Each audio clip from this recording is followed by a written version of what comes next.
Ya, selamat siang sahabat. Coba kembali dalam Breaking News, update COVID-19 di program Jatim News Today. Edisi kali ini Rabu 24 Juni 2020, saya Tika Amsar Suara Sidoarjo yang bersama Anda.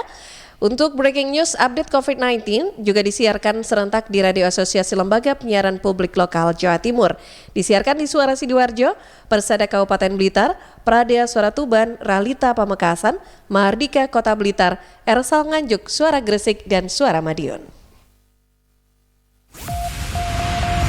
Rangkuman kabar update penanganan COVID-19 untuk regional Jawa Timur segera sahabat simak dalam update COVID-19.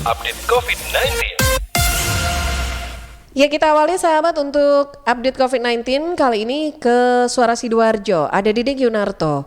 Komorbid atau penyakit bawaan ini masih jadi penyebab tertinggi kematian pasien COVID-19 di Jawa Timur. Diding.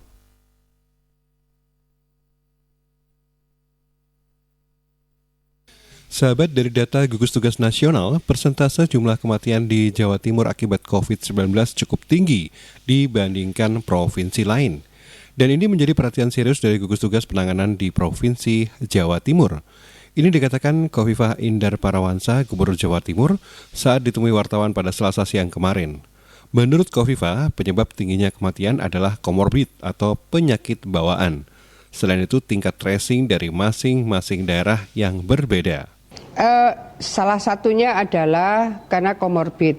Jadi tertinggi meninggal ada yang karena umur 60 tahun ke atas, kemudian komorbid terutama karena diabetes kalau di Jawa Timur. Setelah diabetes adalah hipertensi dan seterusnya. Kemudian kita bisa melihat kembali data dari BLC, 38 kabupaten kota tidak sama kemampuan perluasan tracingnya. Jadi tetap kita berharap bahwa kembali data dari BLC menyebut tingkat tracing terendah ini masih di Surabaya, jadi sekitar 2,8%. Di bawah Surabaya, berikutnya adalah Sidoarjo. Jadi dari proses tracing yang harus diperluas lagi, memang saya sudah menyampaikan ke tim yang melakukan evaluasi bahwa tim dari TNI siap membantu, tim dari Polri siap membantu sampai di tingkat bawah, berarti dan Ramil dan Kapolsek sebenarnya siap membantu untuk melakukan tracing. Jadi tracing yang dilakukan dengan cepat itu akan segera bisa melakukan pemetaan dan akhirnya bisa memblokir, kira-kira begitu.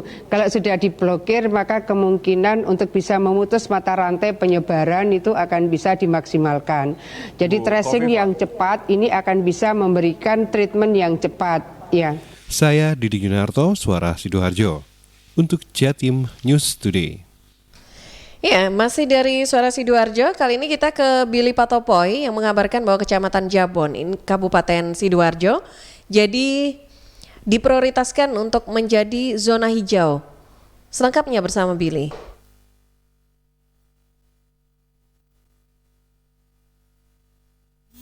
Sahabat pendengar Jawa Timur, pemerintah Kabupaten Sidoarjo saat ini sedang mempersiapkan Kecamatan Jabon untuk menjadi zona hijau COVID-19.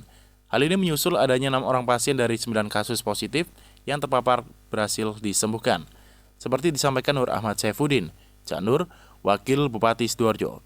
Kecamatan Jabon saat ini diprioritaskan untuk berubah menjadi zona hijau. Hal ini disampaikan Cak Nur saat ditemui setelah peresmian 6 kampung tangguh sekaligus di Kecamatan Jabon pada Selasa 23 Juni kemarin. Untuk Kecamatan Jabon sendiri saat ini masih tergolong ringan, penyebaran tidak begitu luas dibandingkan dengan kecamatan lain seperti Waru, Taman, dan Sidoarjo. Kombes Pol Sumarji, Kapolresta Sidoarjo, juga mempersilahkan Forkompimka untuk menunjuk satu kampung tangguh yang nantinya akan dijadikan percontohan agar zona hijau bisa cepat terrealisasi. Jika dalam waktu dekat kasus positif di Jabon tidak ada penambahan dan 3 orang yang saat ini sedang dalam perawatan segera sembuh, Jabon menjadi satu-satunya kecamatan yang berwarna hijau atau terbebas dari COVID-19. Di Sidoarjo sendiri sampai dengan saat ini untuk ODP ada di angka 1.329 orang, PDP 705 orang, untuk positif COVID-19 1.260 orang. 97 korban dilaporkan telah meninggal dan 196 pasien saat ini dinyatakan sudah sembuh. Demikian saya Billy Patopoy melaporkan untuk Jatim News Today. Dan sahabat, selanjutnya kita ke Madiun, ada Amanda dari Suara Madiun, rentan tertular COVID-19. Nakes RSUD Kota Madiun jalani rapid test kembali. Amanda. Sahabat Jatim News Today, sebagai tenaga kesehatan memiliki resiko tinggi tertular COVID-19. Untuk itu, sebanyak 591 tenaga kesehatan RSUD Kota Madiun mulai menjalani rapid test kembali Selasa 23 Juni 2020. Rapid test dilaksanakan secara bertahap dengan target 60 orang sehari dan sebagai pendeteksian dini penanggulangan COVID-19.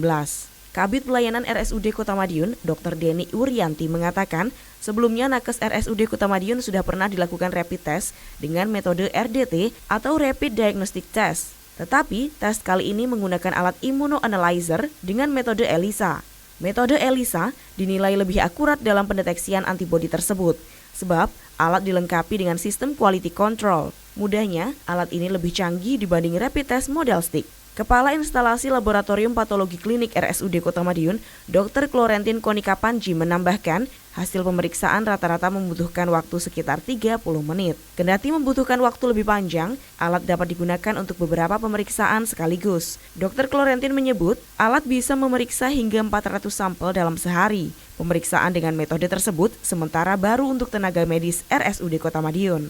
Sebagai informasi sahabat, data dari dashboard.madiunkota.go.id, persebaran COVID-19 di Kota Madiun per tanggal 23 Juni sebesar 1.477 orang dengan risiko, dengan rincian 1.375 orang selesai pemantauan, 148 orang tanpa gejala, 124 orang selesai pemantauan, 75 orang dalam pemantauan, 71 orang selesai pemantauan dan sembuh, 3 pasien dalam pengawasan, dan 3 orang positif COVID-19. Amanda, Suara Madiun melaporkan untuk Jatim News Today. Ya, dari Suara Madiun, selanjutnya kita ke Gresik, ada Mahruzar Iskandar dari Suara Gresik. Satpol PP Gresik melakukan sidak protokol kesehatan di daerah perumahan Gresik. Mas Rurar. Sehubungan dengan COVID-19, Satpol PP Kabupaten Gresik melaksanakan sidak penggunaan masker terhadap masyarakat umum. Pelaksanaan sidak berlokasi di Jalan Jawa Perumahan Gresik Kota Baru. Satpol PP menjaring sebanyak 70 lebih pelanggar yang tidak menggunakan masker. Kepala Satuan Polisi Pamung Praja Kabupaten Gresik, Abu Hasan, menegaskan bahwa semua masyarakat diharap mematuhi protokol kesehatan yang tertera dalam Peraturan Bupati Nomor 22 Tahun 2020. Makasih, secara rutin kita lakukan kegiatan-kegiatan dalam rangka sosialisasi dan penerapan Peraturan Bupati Nomor 22 Tahun 2020 untuk tidak henti-hentinya mengajak masyarakat Kabupaten Gresik kalau keluar rumah harus memakai masker, kalau keluar rumah harus menjaga jarak, kalau keluar rumah harus cuci tangan dengan sabun di air mengalir. Hari ini kita lakukan tindakan tegas kepada mereka-mereka pelanggar. Apabila dalam pelaksanaannya dia tidak melakukan pakai masker, maka akan kami hentikan, akan kita kasih untuk kerja bakti secara sosial. Harapan dari Abu Hasan selaku Kepala Satuan Polisi Pamung Praja Kabupaten Gresik, semoga masyarakat sadar akan kebersihan dan kesehatan, serta mematuhi protokol kesehatan di dalam kegiatan sehari-hari. Mahruzar Iskandar melaporkan dari Suara Gresik untuk Jatim News Today. Dari Gresik kita selanjutnya ke Nganjuk, ya, ada Muhammad Prasetyo dari Ersal Nganjuk. Kasus COVID-19 di Kabupaten Nganjuk masih terus bertambah. Pras. Kasus COVID-19 di Kabupaten Nganjuk terus bertambah. Kembali terjadi penambahan 4 pasien positif COVID. Mereka dirawat di sejumlah rumah sakit di Kabupaten Nganjuk dan Kediri. Juru bicara Gugus Tugas Percepatan Penanganan COVID-19 Kabupaten Nganjuk, Dr. Hendrianto mengatakan, 4 pasien COVID baru berasal dari klaster yang berbeda. 3 pasien pria dan 1 wanita juga berasal dari 4 kecamatan yang berbeda. 4 pasien positif COVID-19 tersebut adalah pria berusia 32 tahun asal Kecamatan Ngeronggot. Dia dievakuasi sekitar pukul 18.30 tadi malam oleh tim gugus tugas ke RSUD Nganjuk. Pasien tersebut sebelumnya sempat dirawat di Rumah Sakit HVA Tulungrejo, Pare, Kabupaten Kediri. Selain pria asal Kecamatan Ngeronggot, ada 2 pria berusia 48 tahun asal Kertosono yang juga dirawat di Rumah Sakit HVA Tulungrejo, Pare. Sayangnya, Hendri mengaku belum mengetahui apakah pasien tersebut masih di rumah sakit HVA atau sudah berada di rumah. Selanjutnya, pasien ketiga merupakan pria berusia 27 tahun asal Prambon yang dirawat di RSUD Gambiran, Kota Kediri. Pasien ini berasal dari Banjarmasin. Sudah 2 bulan sakit sesak dan nyeri. Hendri mengaku belum bisa menyebut klaster penularannya. Adapun pasien terakhir adalah perempuan berusia 40 tahun asal Loceret. Dia tertular dari suaminya yang lebih dahulu dinyatakan positif COVID-19 di Surabaya. Suaminya sudah meninggal dunia. Dengan penambahan 4 pasien tersebut, total kasus COVID-19 di Kabupaten Nganjuk berjumlah 66 pasien. Sebanyak 3 orang meninggal dunia, kemudian 31 orang dalam perawatan di sejumlah rumah sakit dan 32 lainnya sembuh. Penambahan 1 pasien yang sembuh kemarin berasal dari pasien yang dirawat di RSUD Nganjuk. Ketua Tim Penanggulangan Corona RSUD Nganjuk, Dr. Mei Putih Prastio mengatakan, 1 pasien yang sembuh kemarin adalah dokter intensif di IGD RSUD Nganjuk. Saya Muhammad Prastio, Ersal FM Nganjuk. Dari Nganjuk, selanjutnya kita ke Tuban, ada Hikmah Suroya dari Pradya Suara Tuban. Guna memutus rantai COVID-19 di pondok pesantren, Bupati Tuban undang para kiai dan pengurus pondok pesantren. Hikmah. Bupati Tuban Fatuluda mengundang para kiai dan pengurus pondok pesantren di Kabupaten Tuban ke rumah dinas Bupati Pringgitan Kompleks Pendopo Krido Manunggal, Selasa 23 Juni 2020.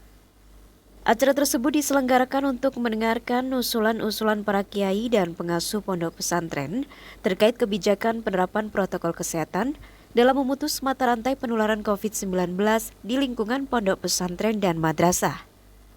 Hadir pula Wakil Bupati Tuban Nurna Husen, segenap Forkopimda, Kepala Dinas, dan Kepala Lembaga terkait. Dalam arahannya, Bupati Huda menekankan jika Pemkab telah melakukan usaha penanganan COVID-19 secara lahir dan batin. Bupati mengajak para kiai untuk bersama bertawasud dan tidak menganggap remeh virus corona ini. Dalam pertemuan tersebut juga dilaksanakan diskusi langsung dengan para kiai dan pengurus pesantren. Di antaranya, yang dibahas adalah bagaimana penyediaan data yang COVID-19 lebih jelas dan akurat, serta mempertimbangkan setiap kebijakan yang akan diambil dengan mengutamakan karakteristik kecamatan atau per desa. Hikmah Suroya, Pradya Suara Tuban untuk Jatim News Today. Selanjutnya kita ke Kabupaten Blitar, ada Ari Kusuma dari Persada FM. Pasien positif COVID-19 terbaru didominasi oleh OTG. Bupati Blitar ajak masyarakat proaktif tangani wabah corona. Ari. Bupati Blitar Rianto menyebut bahwa sebagian besar penambahan pasien positif COVID-19 terbaru didominasi tidak mengalami gejala apapun atau merupakan kategori orang tanpa gejala atau OTG, sehingga ia mengajak seluruh masyarakat proaktif dalam menangani wabah corona. Rianto mengatakan berdasarkan koordinasi dengan tim gugus tugas, sebagian besar pasien OTG pernah melakukan perjalanan luar daerah atau pulang kampung sebelum Lebaran kemarin. Akibatnya, ketika mereka mencari surat keterangan sehat bebas COVID-19, justru dinyatakan positif setelah dilakukan uji swab. Menyikapi fenomena ini, pemerintah daerah telah melakukan upaya pencegahan seperti melacak dan uji cepat atau rapid test bagi siapapun yang pernah kontak erat dengan pasien. Tujuannya demi memutus rantai peredaran virus corona. Ada beberapa muncul kasus baru. Ini kalau kita evaluasi itu muncul dari sebagian besar itu adalah mereka-mereka yang kemarin sempat mudik sebelum Lebaran. Rianto menambahkan, pasien positif COVID-19 yang masuk kategori OTG berasal dari Kecamatan Sutojayan, Selopuro, Wlingi, dan Dogo. Masyarakat diminta tetap tenang dan jangan pernah bosan menerapkan anjuran protokol kesehatan. Ari Kusuma, LPPL Radio Persada FM Blitar. Masih dari Persada FM Kabupaten Blitar, ada Risma Erina yang mengabarkan bahwa Dispenduk Capil Kabupaten Blitar siap menghadapi new normal. Risma, silakan. Dinas Kependudukan dan Pencatatan Sipil Kabupaten Blitar menyatakan sudah menerapkan pelayanan administrasi kependudukan secara online sejak akhir Januari 2020, sehingga dengan mewabahnya COVID-19 pada akhir Maret 2020 lalu tidak berpengaruh dengan pelayanan karena semua sudah menggunakan sistem online. Demikian seperti diungkapkan Kepala Dispenduk Capil Kabupaten Blitar, Luhur Sejati. Ia menuturkan ketika memasuki new normal maka hanya membiasakan menerapkan protokol kesehatan, diantaranya pemohon wajib menggunakan masker serta menjaga jarak. Selain itu, petugas juga dilengkapi dengan sarung tangan, hand sanitizer hingga pembatas di meja pelayanan. Diharapkan masyarakat juga terus mematuhi protokol kesehatan agar bisa mencegah penyebaran COVID. Luhur menambahkan, ada 3 pelayanan yang mengharuskan masyarakat pemohon datang langsung ke kantor, diantaranya warga yang pindah keluar karena harus dilakukan konsultasi langsung, kemudian data bermasalah seperti NIK dan nomor KK yang tidak aktif, dan terakhir perekaman sebab tidak bisa diwakilkan. Data informasi terakhir laporan situasi deteksi kewaspadaan COVID-19 di Kabupaten Blitar, ada tambahan 1 PDP ES 50 tahun, pasien bekerja di Sidoarjo, pulang karena sudah 2 minggu sakit, batuk, sesak, dan demam. Pasien dirujuk ke Rumah Sakit Mardi Waluyo, Kota Blitar. Saya Risma Erina, LPPL Radio Persada FM Kabupaten Blitar, melaporkan untuk Jatim News Today. Ya, dari Persada FM Kabupaten Blitar selanjutnya kita ke Kota Blitar. Ada Afik Rahardian dari Mahardika FM. Kasus konfirmasi positif corona di Kota Blitar kembali bertambah 1 orang. Afik, silakan. Sobat, terdapat 1 orang terkonfirmasi kasus COVID-19 di Kota Blitar. Hal ini disampaikan oleh Muhammad Mukhlis, Kepala Dinas Kesehatan sekaligus juru bicara gugus tugas percepatan penanganan COVID-19 kepada tim redaksi Mardika Selasa 23 Juni 2020.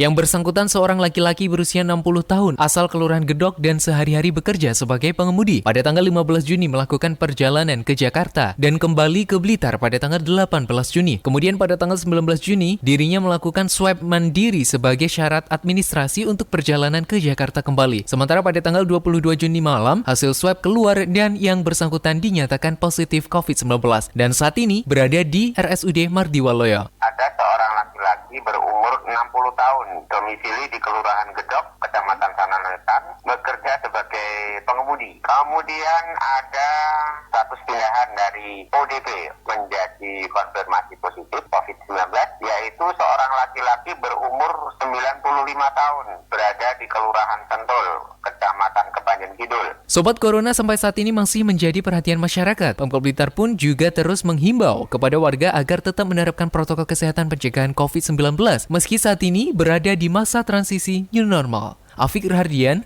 Mahardika FM. Masih dari Mahardika FM, Kota Blitar, kali ini ke Rifano Kusnadi, Camat Kepanjen Kidul monitoring kesiapan Vihara Umat Buddha jelang New Normal Life. Rifano.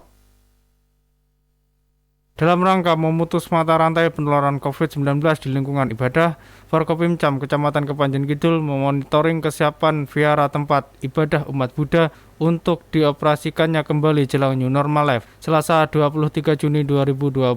Parminto Camat Kepanjen Kidul saat dikonfirmasi mengatakan pihaknya bersama Forkopimcam Kepanjen Kidul telah memantau kesiapan jelang dibukanya kembali vihara untuk beribadah. Parminto menambahkan, dari hasil pemantauan bersama tim Forkopimcam Kecamatan Kepanjen Kidul untuk vihara yang berada di Jalan IR Soekarno 67 Kelurahan Sentul, Kecamatan Kepanjen Kidul ini sudah memenuhi persyaratan, mulai dari himbauan kepada calon ibadah dengan wajib menggunakan masker, mencuci tangan sebelum dan sesudah beribadah, dan selalu menjaga jarak ataupun physical distancing saat akan beribadah. Parminto juga menjelaskan, ia mengapresiasi dalam kesiapan pengurus vihara untuk menyambut tatanan kehidupan baru atau normal life dalam menyiapkan protokol kesehatan seperti apa yang sudah dihimbau oleh pemerintah Kota Blitar. Melihat semua tempat ibadahnya, mulai sejak awal mereka sudah menyiapkan, justru ada protokol kesehatannya sudah tertera mulai dari pemasangan himbauannya, bannernya, termasuk tempat cuci tangannya sudah masuk.